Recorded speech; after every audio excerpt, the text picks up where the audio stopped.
Hey mate, have you been doing kettlebell swings lately, but you just can't get those hips all the way back and it just turns out to being a bit of a squat? Well, today I'm going to show you a few great ways you can get it all fixed up and get the most out of your kettlebell swing. Let's check it out.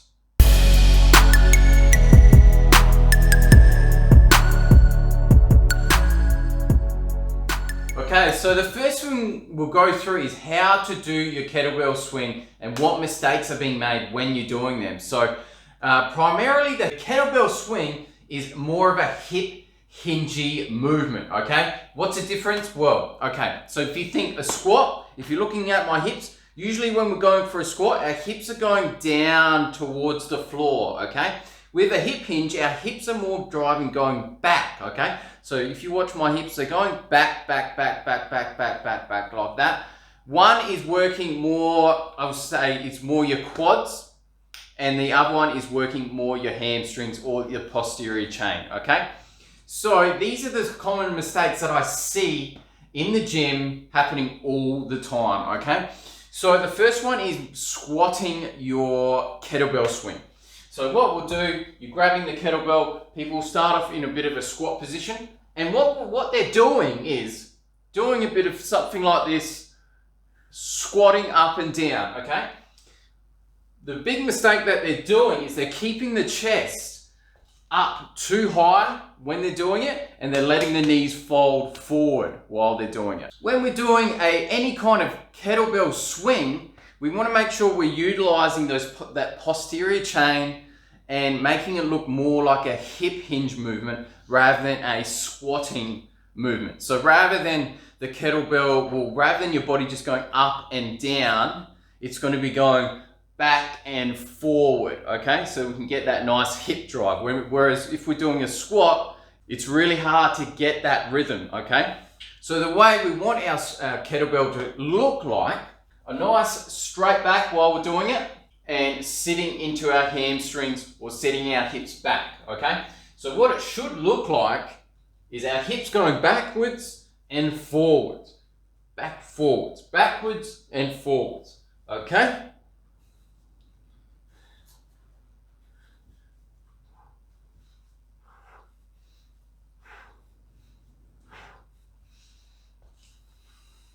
But just by telling you to do a more of a hip hinge when you're doing your kettlebell swings isn't going to fix the issue, because there's a reason why you're squatting the kettlebell swing, and it's probably just because you find it easier or you understand the squat pattern but not so much the hip hinge pattern. What we'll do is we'll go through two ways that we can start to grease the wheels on that, getting that swing a bit better, give you a few exercises that you can do in between your sets for kettlebell swings, so then you can actually get your head around it and change how you're doing your kettlebell swing.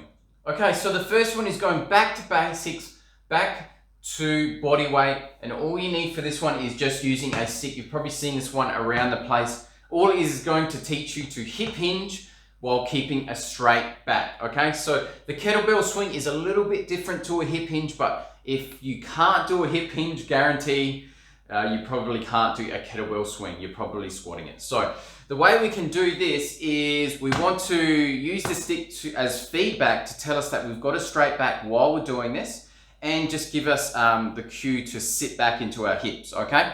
So what we do for that is we bring that behind us like so, okay? And we're going for 3 points of contact. So we're going 1, 2, and 3 at all times while doing this one. So we're going to line up our feet like we would normally do our kettlebell swing. So it's a little bit wider than a deadlift stance, okay? That's okay. And we're just going to focus on pushing our hips back towards the wall behind us, okay? So trying to get that maximum lengthening of the hamstring, get a really nice stretch. I always say to my clients, keep going as far as you can and really chase that hamstring stretch, because you're not going to get a hamstring stretch if you bend your knees back and then push your butt back, okay? The best way to get the stretch is to keep your shins vertical and then let the hips do the work, okay? So you're going to lock it in on this side, and we're going to poke our hips back as far as we can and make sure that this isn't coming off the back, and we're keeping those 3 points of contact. So sitting back into the hips and then driving our hips forward and squeezing out butt. So this is a lot like the swing. So in the swing, you'd be coming backwards and then coming forwards, okay? Just like that, okay? If you're really finding this hard, if we get a bench out, we can show you a way to stop your knees from traveling forward.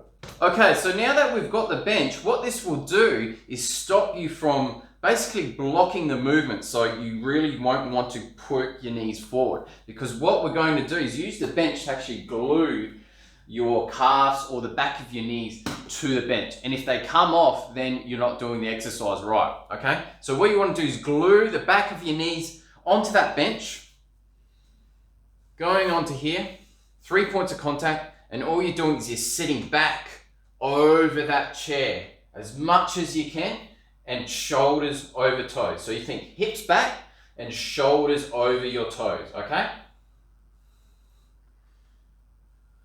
So what you'll find, if you keep the back of your knees glued to the bench, you won't bring your knees forward.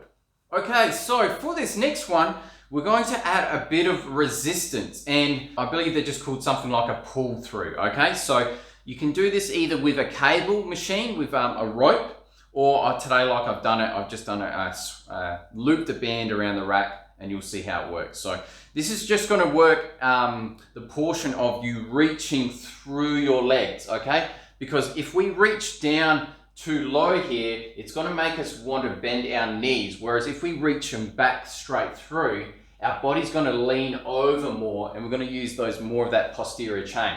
Okay, so you can see a difference when I'm reaching through here. I have to really lean my shoulders over if I've got the kettlebell close to my junk. Whereas if I reach through and I start to go too low, I can't soften those knees, and I start to round my back, and I'm probably going to do something like this to compensate for it. Okay, so this is going to help you out with that.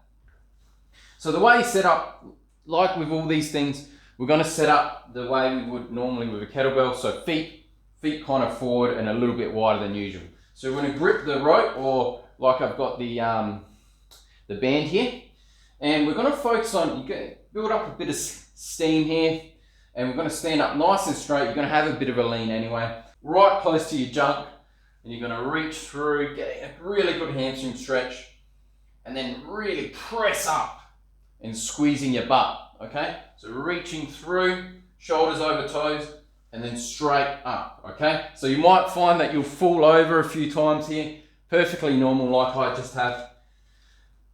You just have to really focus on gluing those feet to the floor, okay? So reaching through there, knees will poke out a bit, and then straight up, okay? That's it.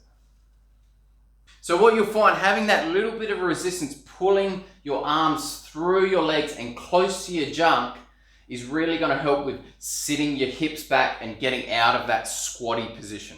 Okay, so after you've done those two exercises, then you're going to come back to the swing.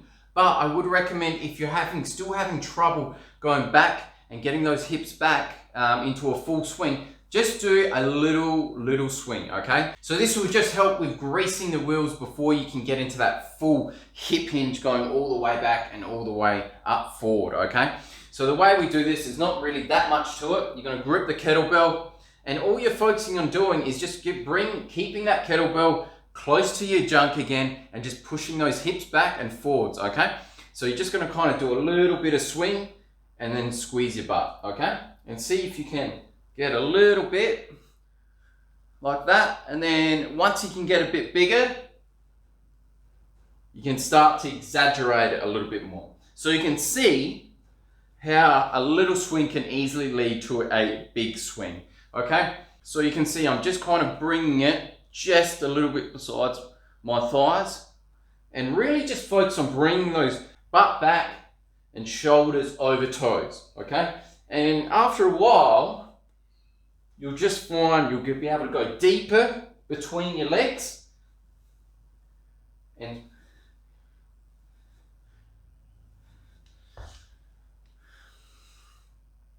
get rid of that squatty kettlebell swing. Anyway, that is it for me. I hope these really help you out, so you can start off by doing the practicing the hip hinge pattern, and adding in a bit of resistance with the resistance band or the pull through with a cable.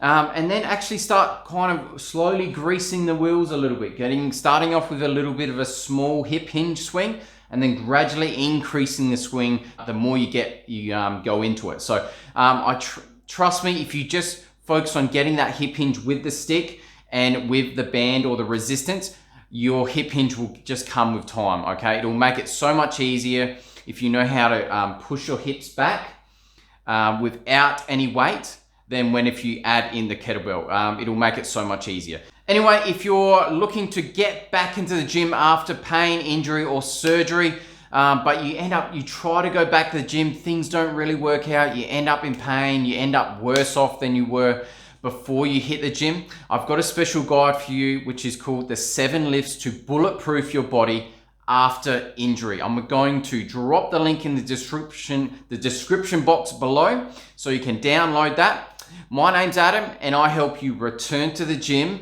and stay there.